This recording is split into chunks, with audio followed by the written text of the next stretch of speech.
Ngayon po ay Tuesday ng ika-11 linggo ng karaniwang panahon at ang mabuting balita ng Panginoon ayon kay San Mateo. Papuri sa iyo, Panginoon. Narinig ninyong sinabi, mahalin mo ang iyong kaibigan at kamuhian mo ang iyong kaaway.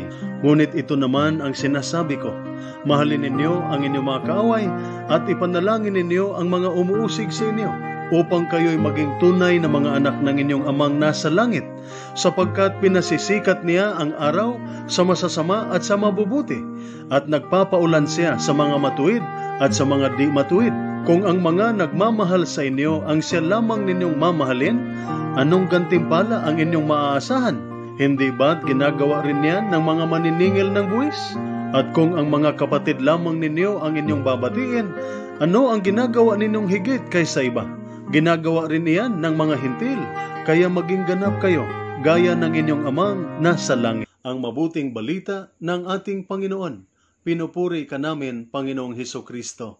Ibigin mo ang iyong kaaway at ipanalangin mo ang umuusig sa iyo. Mayroon po ba kayong nakaaway o nakasamaan ng loob sa kapitbahay, sa opisina o sa trabaho? Bilang mga Kristiyano, paano po ba tayo makitungo sa ating kaaway?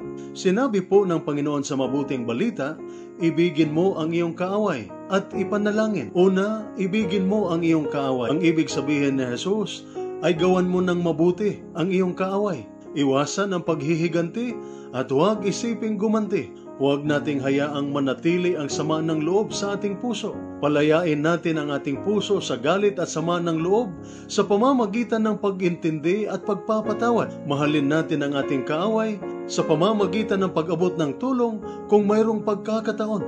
Ayon po sa Aklat ng Mga Kawikaan, chapter 25, verses 21 to 22, ganito po ang sinasabi, kapag nagugutom ang iyong kaaway, pakainin mo at painumin kung siya'y nauuhaw. Sa gayoy, mailalagay mo siya sa kahihiyan at tatanggap ka pa ng gantimpala mula kay Yahweh, na ang mabisang pangganti sa ating kaaway ay kabutihan. Gawan mo siya ng kabutihan at siya ay magugulat at matutuwa pa sa iyo ang Diyos. Pangalawa, ipanalangin mo ang iyong kaaway. Ano po ba ang ating dapat panalangin para sa ating kaaway? Humiling tayo sa Diyos ng mabubuting bagay para sa kanila. Isipin pa rin natin ang kanilang kabutihan at kapakanan. Ipagdasal nating makikita nila ang katotohanan, matuto silang magpatawad, sila ay pagpalain at magiging masaya. Ibig sabihin, ipanalangin natin ang kanilang kaligtasan. Ang pagpapanalangin para sa ating kaaway ay nakakabuti hindi lamang sa kanya, kundi pati na rin sa atin. Sa pamamagitan nito, tayo ang maunang magkaroon ng kapayapaan at maligtas. At dahan-dahang mawawala sa ating puso ang galit at ang kagustuhang gumanti. At huwag tayong matuwa kung mayroong masamang mangyari sa ating kaaway. Huwag nating ipagdiwang ang kanyang kasawian at pagkabigo. Dahil ayon po sa Aklat ng Mga Kawikaan, chapter 24, verse 17, ganito po ang sinasabi, huwag mong ikagalak ang pagbagsak ng iyong kaaway ni ang kanyang kapahamakan.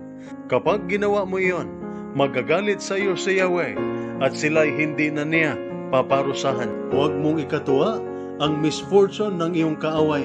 Let the Lord deal with him. Kaya bilang mga Kristiyano, dalawang bagay ang inaasahan sa atin ng ating Panginoon sa ating pakikitungo sa ating kaaway. Mahalin natin ang ating kaaway at siya'y ating ipanalangin. Ito po ang salita ng Diyos, ang ating gabay. Let us pray. Lord God, Almighty Father, Creator of mankind and author of peace, those who take refuge in you will be glad and forever will shout for joy. Protect our soldiers as they discharge their duties. Protect them with the shield of your strength and keep them safe from all evil and harm. Grant them courage and hope. May they ever experience your firm support, gentle love, and compassionate healing. Be their constant companion and the refuge in every adversity. Be their power and protector, leading them from darkness to light. May the power of your love enable them to return home in safety, that with all those who love and care for them, they may ever rejoice and praise you for your loving care. We ask this through Christ our Lord. Amen. Mary, Queen of Peace, pray for us. Saint Michael the Archangel, pray for us. Saint Ignatius of Loyola, pray for us.